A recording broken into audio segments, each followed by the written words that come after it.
हे आहेत आमचे आजी आजोबा मधुकर ढोके आणि Lakshmi Dhoke. Wadala BPT colony 10 number मध्ये त्यांचा छोटासा पण सुखी संसार होता. घरात 5 मुली आणि त्या 5ही बहिणींची एकच इच्छा, आम्हाला एक भाऊ हवा होता. आमच्या आशा आत्याला तर नवस करण्याची खूपच सवय होती. एके दिवशी टिटवाळ्याच्या गणपती समोर तिने मनापासून मागितलं, देवा मला एक भाऊ दे. आणि बाप्पाने ती प्रार्थना ऐकली. 30 जून 1968 रोजी एका छोट्या मुलाचा जन्म झाला. गणपतीच्या आशीर्वादाने झालेला हा मुलगा, म्हणून त्याचं नाव ठेवलं गेलं गणेश. आईबाबांचं प्रेम तर होतच, पण त्याहून जास्त लाड त्याच्या 5ही बहिणींनी केलं होतं त्याच्यावर. कदाचित म्हणूनच आजही त्यांचं नातं इतकं घट्ट आहे. घरची परिस्थिती तशी साधीच होती. आजी घरात पापड लाटण्याचं काम आणायची. 5 मुली तिच्या सोबत हातभार लावायच्या. घरचा लाडका गणेश मात्र खूपच खोडकर. शाळेत दंगामस्ती, शिक्षकांच्या नेहमीच तक्रारी, खेळ, कबुतरांच्या मागे धावणं आणि प्राण्यांवरचं त्याचं निरागस प्रेम, बालपण अगदी मनसोक्त जगलं होतं त्याने. काळ पुढे हळूहळू सरकत गेला. बहिणींची पण एका मागोमाग एक लग्न झाली आणि तसेच त्याचे बाबा पण रिटायर झाले. तेव्हा गणेशने ठरवलं, आता घरासाठी काहीतरी करायचंच. रेल्वेच्या बाजूला खड्डे खोदण्याचं काम मिळालं. काम तसं कठीण होतं, पण घरासाठी ते सगळं सहज स्वीकारलं होतं त्याने. एक दिवस काम करून घरी आल्यावर त्याच्या हातावरचे फोड त्याच्या बाबांच्या नजरेत आले. सुरुवातीला त्यांनी ते लपवण्याचा प्रयत्न केला, पण खरं समजल्यावर बाबांनी त्याला ती नोकरी लगेचच सोडायला लावली. कारण मुलाच्या हातावरचे ते कष्ट बाबांना सहन झाले नव्हते. याच काळात त्याला बॉडी बिल्डिंगची आवड लागली आणि याच आवडीमुळे आयुष्यात एक वेगळी संधी आली. त्या काळातील प्रसिद्ध उद्योगपती आणि शेअर बाजारातील मोठं नाव म्हणजेच हर्षद मेहता यांचे पर्सनल बॉडीगार्ड म्हणून काम करण्याची संधी होती ती.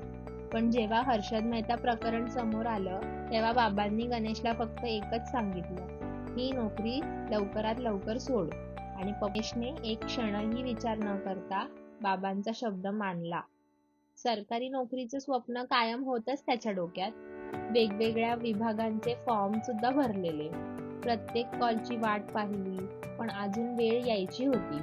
1993 मध्ये अग्निशमन दलाचाही फॉर्म भरला. कॉल काही आला नाही, म्हणून सेल्स टॅक्स मध्ये सिक्युरिटी गार्डचं काम सुरू केलं त्याने. पण नियती काहीतरी खास लिहून ठेवत होती. आणि मग आयुष्यात आलं ते सर्वात सुंदर वळण. लग्नासाठी मुलगी पाहण्याचा कार्यक्रम ठरवला होता त्याच्या आईबाबांनी. पण गणेशसाठी त्या दिवशी सुद्धा क्रिकेटची मॅच जास्त महत्वाची होती. मॅच खेळून तो थेट मुलगी पाहायला गेला आणि हेमलताला पाहताच स्वतःच क्लीन बोल्ड झाला. 30 मे 1996 ला 2 सुंदर मनं कायमची एकमेकांची झाली. असाच त्यांचा गोड संसार सुरू झाला आणि 10 फेब्रुवारी 1998 हा दिवस त्यांच्या आयुष्यातील सर्वात खास दिवस ठरला. घरात एका छोट्या परीचं आगमन झालं आणि योगायोग असा की याच दिवशी 5 वर्षांपूर्वी भरलेल्या मुंबई अग्निशमन दलाच्या अर्जाचा कॉल लेटर घरी आलं होतं. जणू तिच्या जन्मासोबतच त्यांच्या आयुष्याचं स्वप्नही पूर्ण झालं. हळूहळू त्यांना ट्रेनिंगसाठी बोलावले गेले. त्यांची ट्रेनिंग पूर्ण झाली. पहिली पोस्टिंग सुद्धा मिळाली. चेंबूर फायर स्टेशनला त्यांची पहिली पोस्टिंग झाली. सुरुवातीला प्रत्येक कॉल भीतीदायक असायचा. आग, धूर, अपघात, मृत्यू आणि मनात सतत कुटुंबाची भीती वाटत राहायची. पण प्रत्येक अनुभवाने त्यांना अधिक मजबूत बनवलं. चांगले अधिकारी, छान मित्र, छान मार्गदर्शन आणि सेवेची आवड यांनी त्यांना घडवलं. ज्या आगीची भीती वाटत होती तीच आग आज त्यांची ओळख बनली. काळ पुढे सरकत होता आणि 2002 मध्ये त्यांच्या घरात आणखी एक आनंदाची बातमी आली. त्यांची दुसरी मुलगी जान्हवीचा जन्म झाला आणि पुन्हा एकदा जणू लक्ष्मीच घरात आली. इतकी वर्षे न वाढलेला गणेशचा पगार याच काळात पहिल्यांदाच वाढला आणि त्यांच्या संसाराला एक स्थैर्य मिळालं. 2000 ची धाकटी मुलगी संजना आणि पुन्हा एकदा नियतीने सुंदर योगायोग घडवला. अनेक वर्षापासून अडकलेले गणेशचे ओव्हरटाईमचे पैसे पीएमसीने त्याच काळात मंजूर केले. तीनही मुली जणू घरात आलेल्या 3 लक्ष्मीच. मनानंतर त्यांच्या घरात आनंद, समाधान आणि समृद्धी अधिकच फुलत गेली. लोकांना वाटतं फायरमॅन म्हणजे फक्त आग विझवणारा, पण खरं तर तो प्रत्येक संकटात सर्वात आधी धावून जाणारा माणूस असतो. आग असो, पूर असो, अपघात असो, रासायनिक गळती असो किंवा एखादा मुक्या जीवाचा जीव वाचवायचा असो, फायरमॅन प्रत्येक ठिकाणी असतो. आणि गणेशने हे काम फक्त नोकरी म्हणून नाही, तर सेवाभाव म्हणून केलं. ड्रिल स्पर्धांमध्ये त्याच्या शिडीवरील कौशल्यामुळे सगळे त्यांना प्रेमाने म्हणू लागले, शिडीचा बादशाह.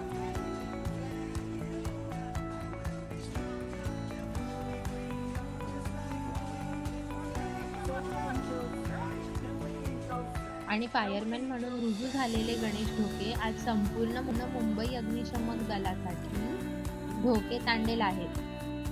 आज असंख्य जीव वाचवून असंख्य कुटुंबांच्या चेहऱ्यावर आशेचा किरण बनून आमचे पप्पा मुंबई अग्निशमन दलातून रिटायर होत आहेत.